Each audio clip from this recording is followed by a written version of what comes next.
Hello बच्चों, good morning. आज हम हिंदी शिक्षण में भारतीय भाषाएं या भारतीय भाषा परिवारों के बारे में अध्ययन करेंगे।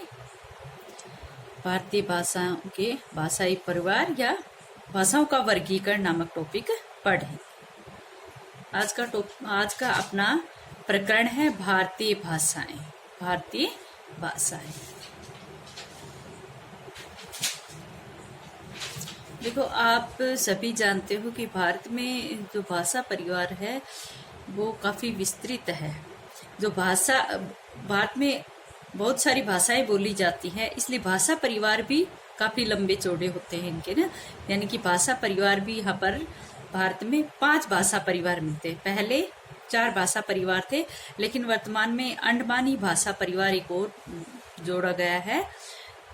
इस प्रकार से भाषा परिवार जो है वो 5 हो गए हैं। देखो, भारत में पाए जाने वाले भाषा परिवार मुख्यतः 5 हैं, जिनमें सर्वेक्षणानुसार भारत में 179 भाषाएं तथा 544 उपभाषाएं प्रचलित है। एक सर्वेक्षण के आधार पर भारत के जो भाषा परिवार है उनको 5 पार्टों में बांटा गया है, और उन 5 भागों में जो भाषाएं हैं टोटल माना ये जाता है। एक सर्वेक्षण के आधार पर यहाँ पर आंकड़े दिए गए हैं, जो 179 भाषाएं बताई गई है, और उन 179 भाषाओं की जो उपभाषाएं हैं वो 544 वर्तमान समय में प्रचलित है। अब आ जाओ 5 भाषा परिवार। भारतीय जो भाषा परिवार है उनको 5 पार्टों में बांटा गया है। कौन कौन से हैं देखो। पहला इसमें बहुरूपीय भाषा परिवार, बहुरूपीय भाषा परिवार। दूसरा है द्रविड़ भाषा परिवार। तीसरा है ऑस्ट्रिक है बेटा ये, ऑस्ट्रिक भाषा परिवार। चौथा है इसमें चीनी तिब्बती भाषा परिवार। और 5वां जो वर्तमान में अब बनाया गया है भाषा परिवार वो है अंडमानी भाषा परिवार। अंडमानी भाषा परिवार। ये 5 भाषा परिवार है जिनके बारे में डिटेल से हम आगे बढ़ते हैं। सबसे पहले आता है बहुरूपीय भाषा परिवार। बहुरूपीय भाषा परिवार कौन सा होता है बेटा? इसको देखो कई नामों से जाना जाता है। इसको यूरोपीय भाषा परिवार या हिंद आर्य भाषा परिवार भी कहते हैं। जो बहुरूपीय भाषा परिवार है उसको यूरोपीय भाषा परिवार या हिंद आर्य भाषा के नाम से भी हिंद आर्य भाषा परिवार के नाम से भी इसको जाना जाता है। और ये भाषा परिवार का सबसे बड़ा भाषा परिवार है, और इसको बोलने वालों की संख्या जो है वो भी अधिक है। देखो, बहुरूपीय भाषा परिवार, जिसमें क्या है, यह समूह भाषाओं का सबसे बड़ा परिवार है। यानी कि बहुरूपीय भाषा परिवार भाषा परिवारों का सबसे बड़ा परिवार है और सबसे महत्वपूर्ण भी है। भारत की 2/3 से अधिक आबादी इस भाषा का प्रयोग करती है। यानी कि 2/3 से अधिक जो आबादी है इस भाषा परिवार के अंतर्गत ही आती है। भारत में आदिवासियों द्वारा बहुरूपीय भाषा परिवार की भाषाएं, भारत में सर्वप्रथम जो है आदिवासियों द्वारा बोली जाने वाली भाषा को ही बहुरूपीय भाषा कहते हैं। भाषा परिवार की भाषाएं हिंदी भाषी प्रदेशों में विशेष रूप से बोली जाती है। कहते कि ये जो बहुरूपीय भाषा है ये आदिवासियों क्षेत्रों में अधिक बोली गई है, और वो एक भाषा भाषी प्रदेश था जहाँ पर इस बोली को विशेष रूप से बोला जाता है। माना जाता है कि जो आदिवासी लोग थे उनमें इस भाषा को भीली भाषा कहते थे। और भीली भाषा यानी कि अधिकतर भीलों की भाषा थी। जो भीली भाषा थी वो भीलों के द्वारा प्रयोग की जाती थी, और जो आदिवासी समूह इसका प्रयोग करते थे उनको वो जो समूह था वो आदिवासी कोल समूह कहलाता था। कोल समूह के आदिवासियों ने इस भाषा का सबसे अधिक प्रयोग किया है। ठीक है बेटा, देखो क्या लिखा है। भारत में आदिवासियों द्वारा बहुरूपीय भाषा परिवार की भाषाएं हिंदी भाषी प्रदेशों में विशेष रूप से बोली जाती थी। यानी कि आदिवासी लोगों ने इस बहुरूपीय भाषा परिवार की भाषाओं के शब्दों का अधिक प्रयोग किया। हिंदी भाषी क्षेत्रों के अतिरिक्त अन्य बहुरूपीय भाषाओं के क्षेत्र में गुजरात, महाराष्ट्र और राजस्थान है।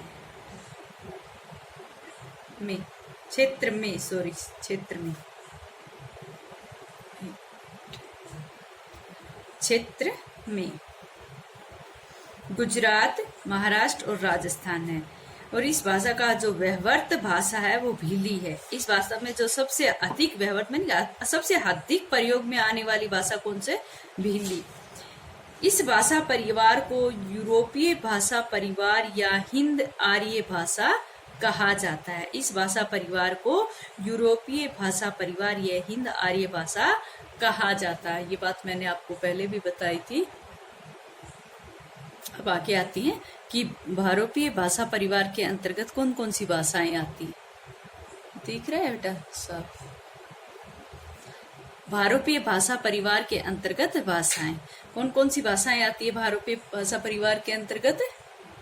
सबसे जो पहली है, लगा लो यहाँ पर, कम से कम 13-14 भाषाएं हैं जो बहुरूपीय भाषा परिवार के अंतर्गत आती हैं।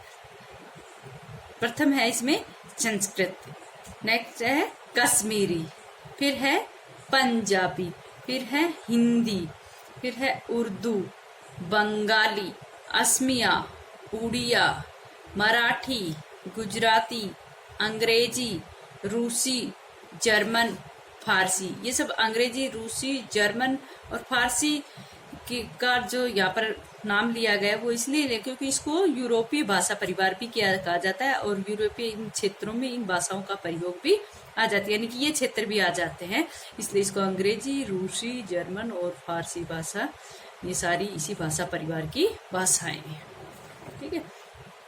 इससे अगला जो भाषा परिवार है वो है द्रविड़ भाषा परिवार। द्रविड़ भाषा परिवार कौन सा जी बेटा? द्रविड़ भाषा परिवार वो था जो दक्षिण भारत से संबंधित भाषाओं से संबंधित, यानी कि दक्षिण भारत में जो भाषाएं बोली जाती है उनसे संबंधित जो भाषा परिवार था वो द्रविड़ भाषा परिवार कहलाता है। देखो, द्रविड़ भाषा परिवार दक्षिण भारत की कई संबंधित भाषाओं का समूह है। द्रविड़ भाषा परिवार जो है वो दक्षिण भारत की कई संबंधित भाषाओं का एक समूह है। यहाँ पर यानी कि इस परिवार में कई भाषाएं आती है बेटा। कौन कौन सी आती है वो देखो आगे नाम दिए, भाषाओं का समूह है। भारत का दूसरा बड़ा भाषाई परिवार है। पहला तो कौन सा है? बहुरूपीय भाषा परिवार, और दूसरा भारत का दूसरा बड़ा भाषाई परिवार द्रविड़ भाषा परिवार है। इसमें मुख्यतः तमिल, मलयालम, तेलुगु, कन्नड़ आदि भाषाओं का प्रयोग होता है। यानी कि द्रविड़ भाषा परिवार में ये 4 भाषाएं आती है। कौन कौन सी? तमिल, तेलुगु और मलयालम, कन्नड़, ये भाषा। इन भाषाओं की लिपि ब्राह्मी से उत्पन्न। इन भाषाओं को लिखने की जो लिपि है वो ब्राह्मी से उत्पन्न है, यानी कि ब्राह्मी लिपि से उत्पन्न है। इस भाषा का क्षेत्र नर्मदा एवं गोदावरी नदियों के दक्षिण भाग से लेकर कन्याकुमारी तक बोली जाती है। यानी कि ये जब इस भाषा का जो क्षेत्र है वो कहाँ से होता है? नर्मदा एवं गोदावरी नदियों के दक्षिण भाग से लेकर कन्याकुमारी तक बोली जाती है, क्योंकि ये भारत में दक्षिण भारत में ही प्रयोग में लिए जाइए। द्रविड़ भाषा परिवार सारा दक्षिण भारत से, तो वहां पर नर्मदा गोदावरी से लेकर दक्षिण भाग से लेकर नीचे कन्याकुमारी तक ये बोली जाती है। इन भाषाओं को उत्तरी श्रीलंका, पाकिस्तान, अफगानिस्तान के सीमांत भूभाग तथा भारत में छत्तीसगढ़, बिहार, उड़ीसा, मध्य प्रदेश, झारखंड, यानी कि इन भाषाओं को प्रयोग करने वाला क्षेत्र में कौन कौन सा आता है? उत्तरी श्रीलंका आता है, पाकिस्तान आता है, अफगानिस्तान के सीमांत भूभाग, उसकी तो सीमा के पास जो भूभाग वो आते हैं, तथा भारत में इसका प्रयोग कहाँ पर किया जाता है? इस भाषा परिवार का छत्तीसगढ़, बिहार, उड़ीसा, मध्य प्रदेश व झारखंड में द्रविड़ भाषा परिवार की भाषाओं का प्रयोग किया जाता है। भारत में द्रविड़ भाषाओं को बोलने का प्रतिशत 22.53% है। जो आरोपीय भाषा परिवार था वो तो 2/3 से अधिक था, और यहाँ पर कितने हैं? 22.53 है। भारत में द्रविड़ भाषाओं को बोलने का प्रतिशत 22.53 है। मातृभाषाओं की संख्या, मातृभाषा मतलब इस द्रविड़ भाषाओं में ही मातृभाषाओं की संख्या 153 है। मातृभाषाओं की संख्या कितनी है? 153 है, जिनमें प्रमुख भाषाएं 17 हैं। ठीक है बेटा, ये था आपका द्रविड़ भाषा परिवार। नेक्स्ट है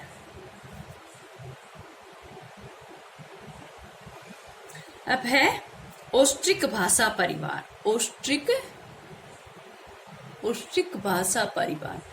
ऑस्ट्रिक भाषा परिवार कौन सा है? देखो, ऑस्ट्रो एशियाई भाषाएं, ऑस्ट्रिक भाषा या आग्नेय भाषा, यानी कि ऑस्ट्रिक भाषा परिवार जो है ये उसके नाम है। ऑस्ट्रिक भाषा परिवार के नाम क्या क्या है? इसको ऑस्ट्रो एशियाई भाषाएं, ऑस्ट्रिक भाषा या आग्नेय भाषाएं कहा जाता है। कहता है कि आग्नेय भाषाएं दक्षिण पूर्वी एशिया में विस्तृत एक भाषा परिवार है। ये तीनों तो इसके नाम है, ऑस्ट्रो एशियाई, ऑस्ट्रिक भाषा, आग्नेय भाषा। ये दक्षिण पूर्वी एशिया में विस्तृत एक भाषा परिवार है। ऑस्ट्रिक भाषा परिवार जो है जो इन दक्षिण पूर्वी एशिया में फैला हुआ है। यह भाषा भारत और बांग्लादेश में जहां तहां और चीन की कुछ दक्षिण सीमावर्ती क्षेत्रों में भी बोली जाती है। वो तो वहां एशिया का बता रहे थे, और यह भारत में क्या बताया? यह भाषा भारत और बांग्लादेश में जहां तहां और चीन की कुछ दक्षिण सीमावर्ती क्षेत्रों में बोली जाती है। मुख्य रूप से भारत में झारखंड, छत्तीसगढ़, उड़ीसा और पश्चिमी बंगाल के ज्यादातर हिस्सों में बोली जाती है। भारत में कहाँ पर बोली जाती है? झारखंड, छत्तीसगढ़, उड़ीसा और पश्चिम बंगाल के ज्यादातर हिस्सों में ऑस्ट्रिक भाषा परिवार की भाषाओं का प्रयोग किया जाता है। इस परिवार की सबसे बड़ी भाषा है संथाली है। इस परिवार की सबसे बड़ी भाषा कौन सी है? संथाली। और अन्य मुख्य भाषाएं कौन कौन सी हैं? मुंडारी, खड़िया, झाबरा। ये तो सबसे बड़ी भाषा बताएंगे, लेकिन और भाषाएं कौन कौन सी है इसमें? मुंडारी, खड़िया और झाबरा। ये इसी ऑस्ट्रिक भाषा परिवार की भाषाएं हैं। अच्छा बच्चों, आज इतना ही, आगे कल करें।